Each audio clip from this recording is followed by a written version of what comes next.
Most people think pie charts are limited to a single set of values, but here is a way to create a pie chart based on 2 or more columns of values. To see how this works, follow these steps. First, select the range and insert a pie chart. Right-click on the pie and select Format Data Series. This action will open the Format Data Series pane.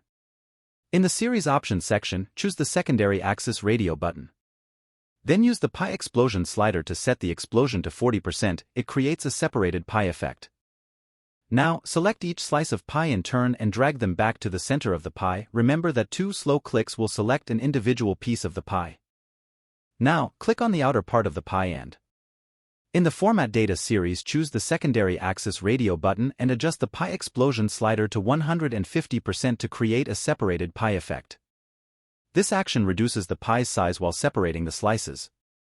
Again, select each slice of newly exploded pie in turn and drag them back to the center of the pie. To improve the visibility of a pie chart, you can adjust the angle of first slice slider for each series in the Format Data Series pane. This allows you to rotate the slices for better clarity and presentation. Thank you for watching my tutorial.